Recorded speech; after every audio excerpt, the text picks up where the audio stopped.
My thoughts were very confused, and I shook my head without knowing why.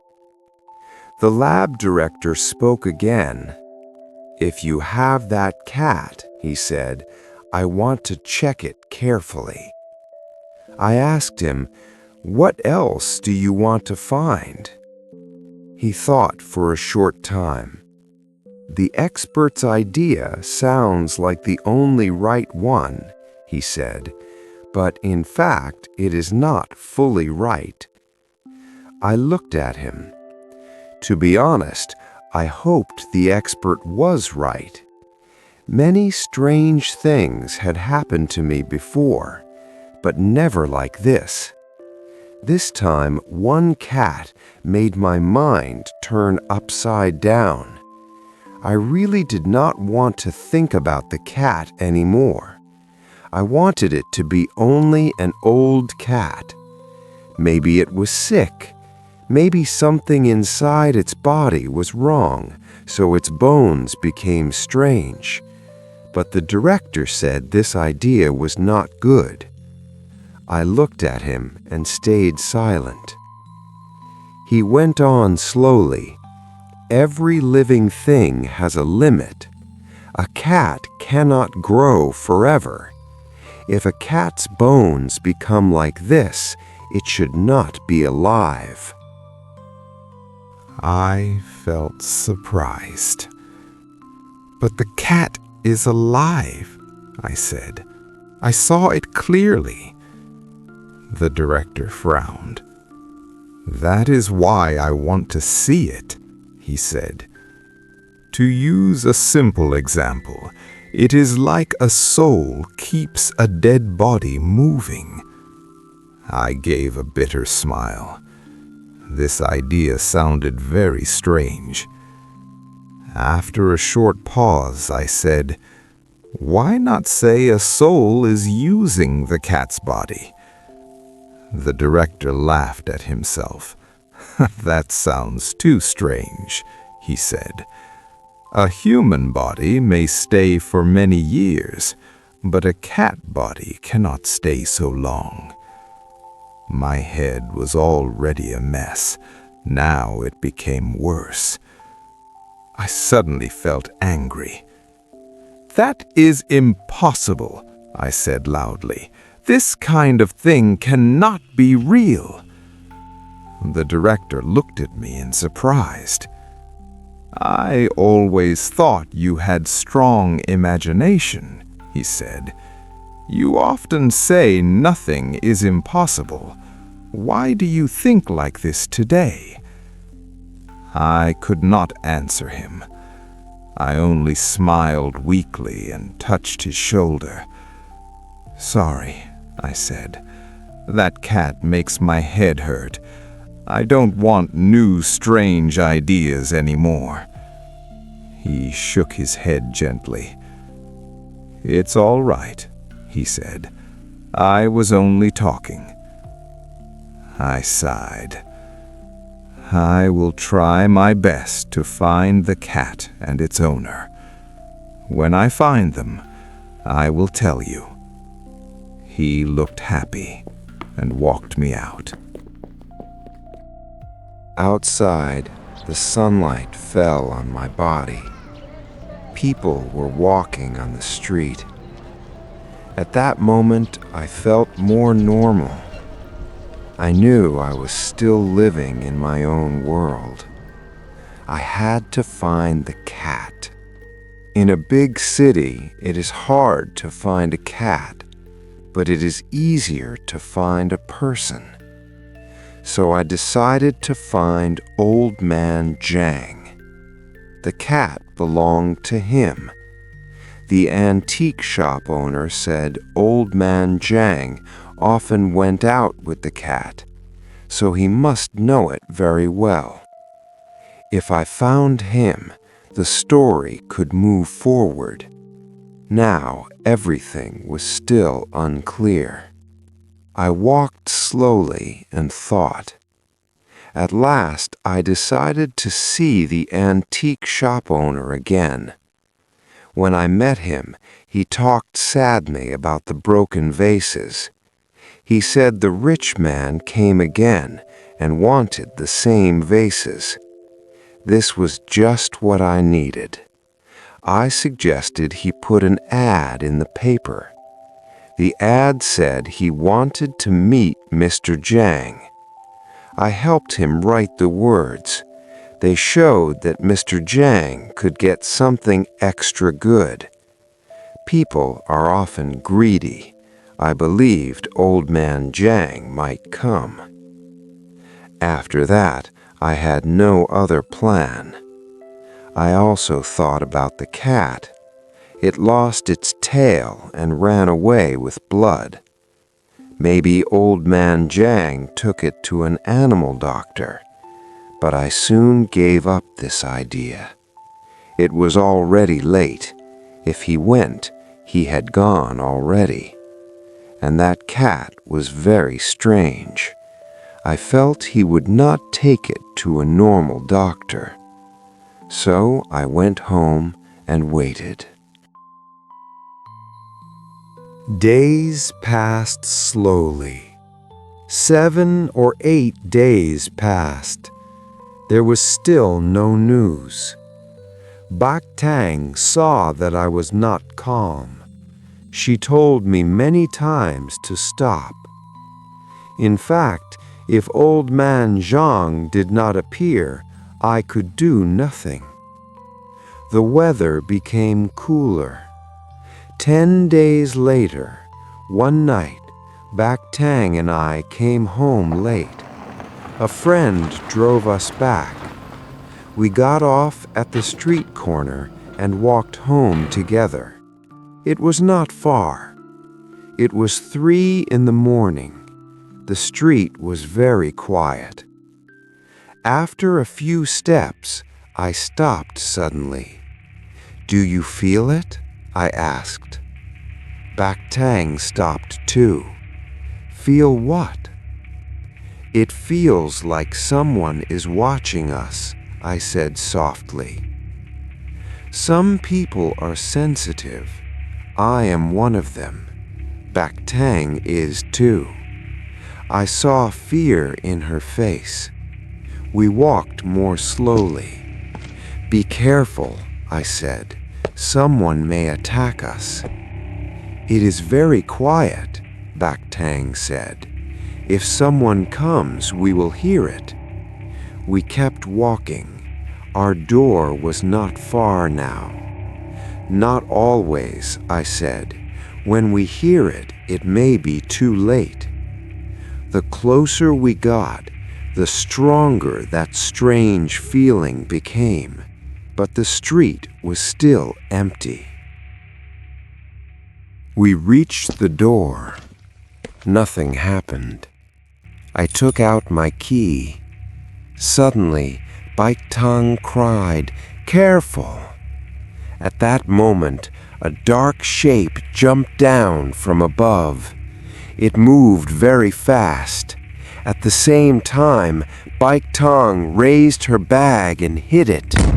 A terrible sound came out. I knew it at once. It was the black cat. Its dark green eyes shone in the night. The bag hit it, but the cat turned in the air. Its claw cut my shoulder. Sharp pain ran through my body. I kicked hard. The cat cried again and rolled away into the dark. We ran forward, but it was already gone. Everything happened in a very short time.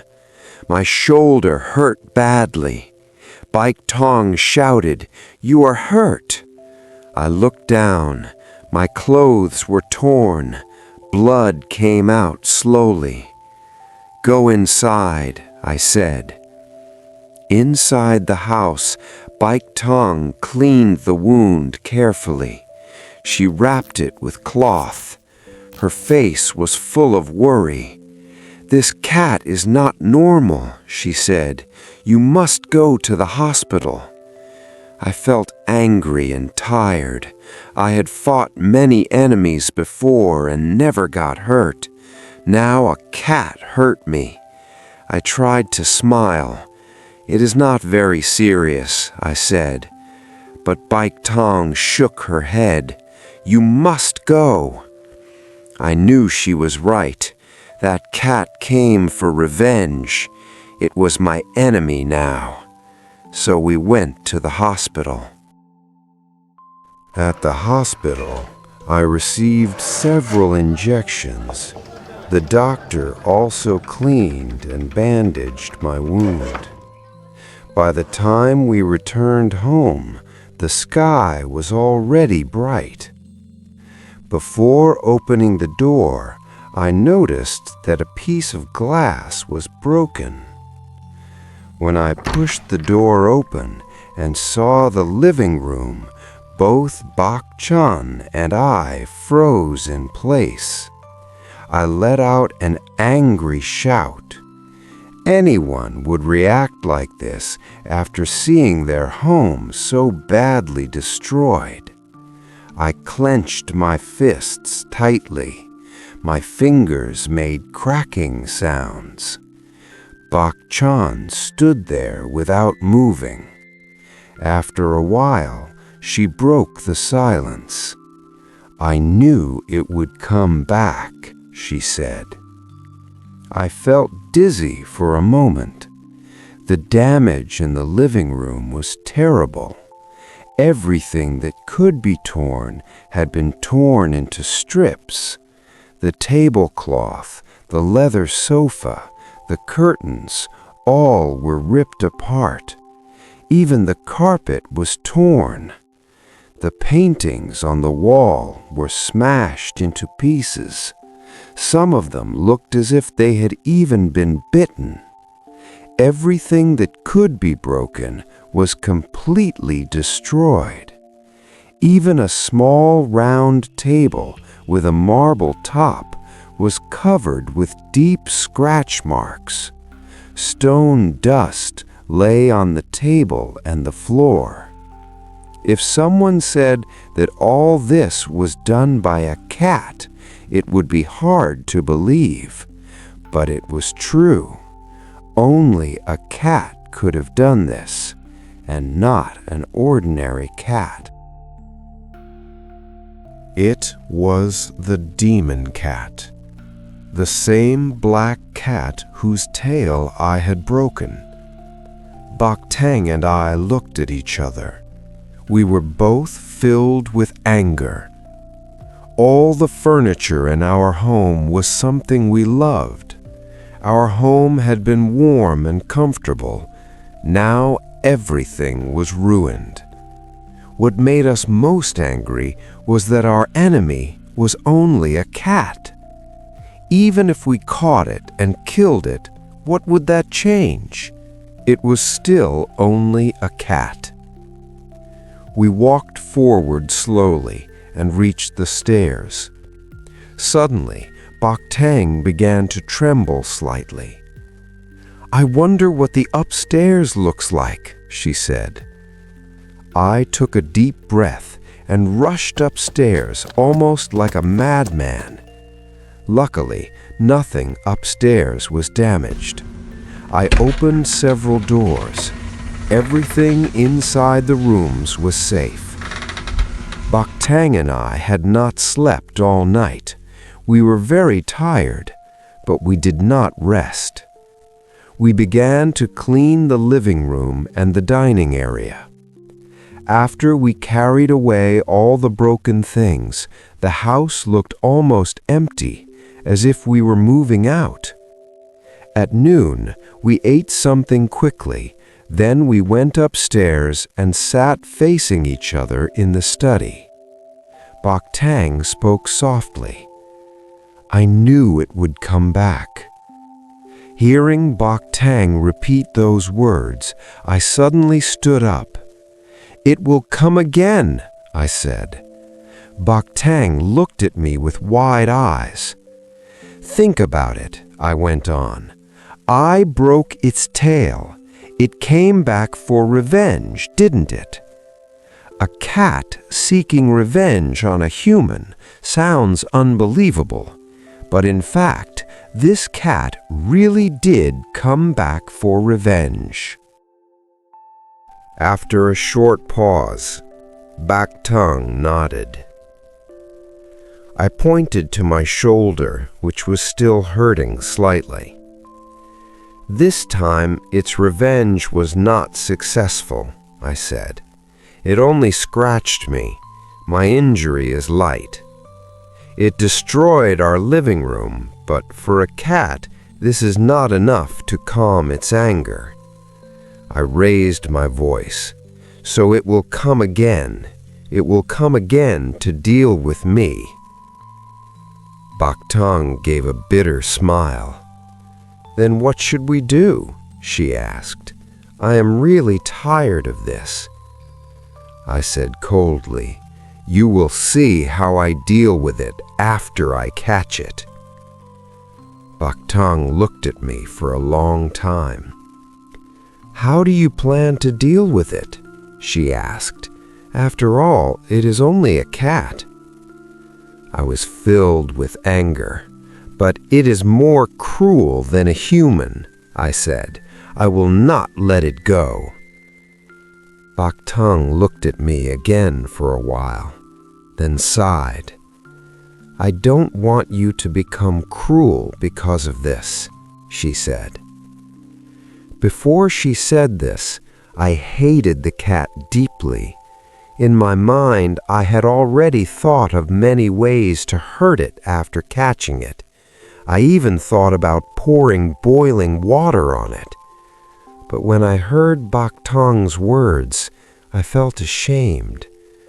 I thought to myself, what is happening to me? I had never been the kind of person who hurts animals to release anger. I had always hated such behavior. Cruelty is one of the dark sides of human nature. Even after thousands of years of civilization, it still appears easily in people who lack understanding and control. On the streets, it is not rare to see grown adults hurting small animals. I had always believed that people who hurt small animals show their inner cruelty and ugliness. It is a kind of beast-like nature, and I despise it. Yet now, I was thinking about hurting a cat in the same way. Bak Tung's words made me ashamed. They also made me afraid. That cat was slowly pushing me toward an abnormal state of mind. If this continued, I might lose control and become someone I hated. I was secretly shocked. After calming myself for a while, I said, no matter what, I must catch that cat. Bak Tung asked quietly, do you have a plan? I replied, I hope it will come again tonight. I will prepare. I believe it will come tonight, and it will attack me. Bak Tung showed a frightened look. That demon cat, calling it a demon was not an exaggeration, was extremely hard to guard against. Humans may call themselves the smartest of all living things, but when it comes to ambush, it is very hard to defeat a cat. However, Bak Tung quickly calmed herself. All right, she said, let's start preparing now. Thinking that the cat might come again, and that I might finally catch it, my spirit lifted. We first made a list of the things we needed. Then we went out separately to buy them. When night came, because of tension and excitement, we did not feel tired at all. We guessed that if the cat was careful, it would come late at night. So, as soon as it got dark and we finished dinner, we went to bed early. I placed a large net beside the bed. The net was similar to a butterfly net.